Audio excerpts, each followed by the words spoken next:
이와 같이 성령도 우리의 연약함을 도우시나니 우리는 마땅히 기도할 바를 알지 못하나 오직 성령이 말할 수 없는 탄식으로 우리를 위하여 친히 간구하시느니라. 모든 종교는 다 기도를 합니다. 그런데 우리가 드리는 기도는 다른 종교에서 하는 기도와는 전혀 다릅니다. 두 가지 면에서 다르다고 말할 수 있습니다. 첫째는 우리가 드리는 기도는 예수님의 이름으로 기도를 드리는 것입니다. 우리 하나님은 예수님의 이름으로 기도하는 것 외에는 다른 이름은 받지 않습니다. 하나님이 우리에게 주신 놀라운 특권입니다.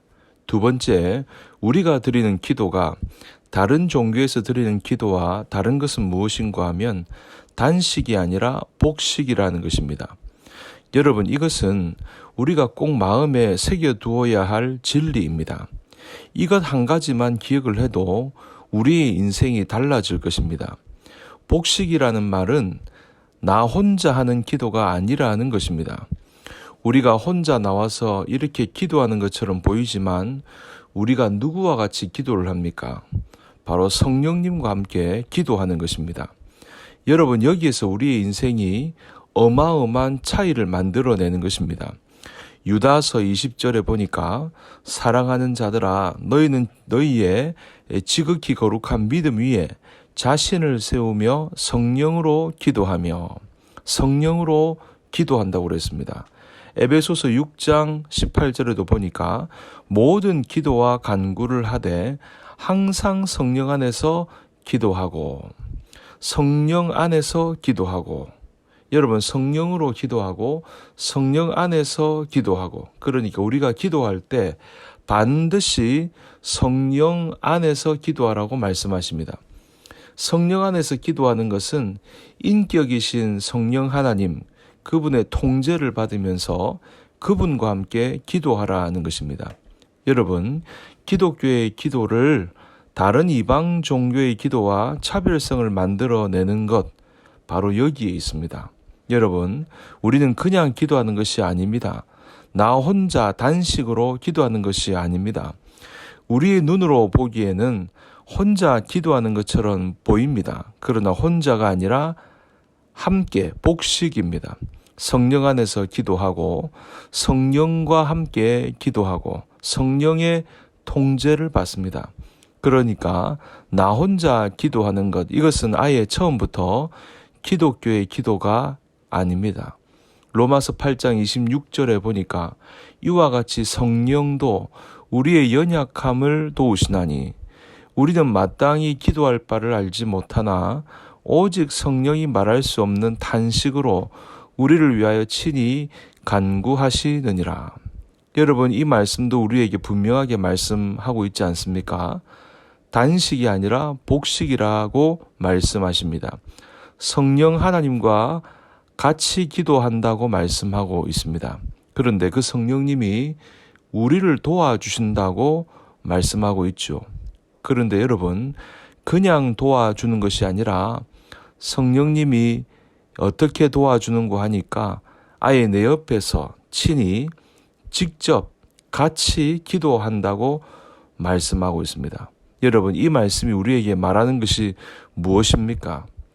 사람이 가진 연약함 중에 가장 첫 번째 연약함이 무엇인가 하면 바로 기도를 잘하지 못하는 연약함입니다.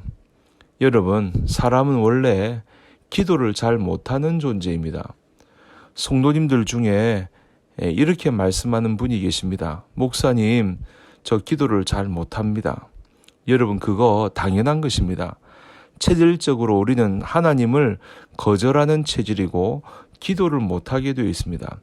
그래서 하나님께서 성령으로 우리를 도와주시지 아니하시면 우리는 내 힘으로 아예 기도를 할 수 없는 존재라는 사실을 우리가 기억해야 합니다. 그렇기 때문에 기도의 승리라고 하는 것은 어디서부터 출발하느냐? 출발 포인트가 어디서부터 출발하는고 하면 우리는 원래 기도를 못하는 사람이다. 여기서부터 출발합니다. 그래서 기독교의 기도라고 하는 것은 혼자 하는 단식 경기가 아니고 함께하는 복식 경기와 같은 것입니다. 이것부터 생각하고 우리가 기도를 하게 되면 기도는 반드시 승리하게 되어 있습니다. 여기서부터 기도가 출발을 합니다. 여러분, 이게 제대로 되지 않으면 우리는 기도에 승리할 수가 없습니다. 이길 수가 없습니다. 탁구나 테니스 경기를 보셨습니까? 1대1로 하는 단식 경기가 있고 2대2로 하는 복식 경기도 있습니다. 여러분 생각해 보십시오. 어떤 테니스 선수가 경기장에 들어섰는데 이 사람이 자기가 하는 경기가 단식 경기인지 복식 경기인지 그것을 모르고 경기장에 왔습니다. 그래서 경기를 시작하는데 이 사람이 당황을 합니다. 내가 지금 단식 경기를 합니까? 복식 경기를 합니까? 이 사람이 경기장에 들어와 가지고 이것도 모르고 경기장에 들어왔으면 경기가 제대로 되겠습니까? 이런 사람은 아예 경기를 하지 말고 내려오는 것이 좋습니다. 우리 기도도 마찬가지입니다. 하나님께 드리는 기도가 단식인지 복식인지 이것을 모르고 출발을 하고 있다. 그것은 해보나 마나입니다. 근본 출발점을 모르고 있다면 우리는 기도를 제대로 할 수가 없습니다. 여러분, 그래서 우리의 기도는 성령 안에서 기도하는 것이 되어야 됩니다. 그렇지 않으면 우리의 기도는 힘이 없습니다. 사실 우리는 성령 안에서 기도할 수밖에 없는 존재들입니다. 그런데 나 혼자 기도하는 것처럼 생각하고 기도하니까 내가 힘이 없어지는 것은 당연한 것입니다. 여러분, 기도할 때마다 제일 첫 번째로 생각해야 할 것, 여러분 오늘부터 내가 기도할 때 처음으로 생각해야 될 것이 뭐냐? 단식이냐 복식이냐, 혼자냐 함께냐 하는 것입니다. 이게 몸에 뵐 때까지 연습하고 또 연습해야 됩니다. 그러면 우리의 기도는 전혀 달라져 버립니다. 그런데 여러분, 오늘 이 두 본문에 공통점이 하나 있습니다. 그게 무엇인가 하면 이 두 본문의 공통점은 영적 전쟁이 일어나는 현장이라는 겁니다. 유다서라는 책을 보면 교회 안에 이단들이 들어와서 교회를 막 흔들어 놓는 상태에서 적혀진 글입니다. 교회를 흔들어 놓는 사람이 많아서 성령 안에서 기도하라는 것입니다.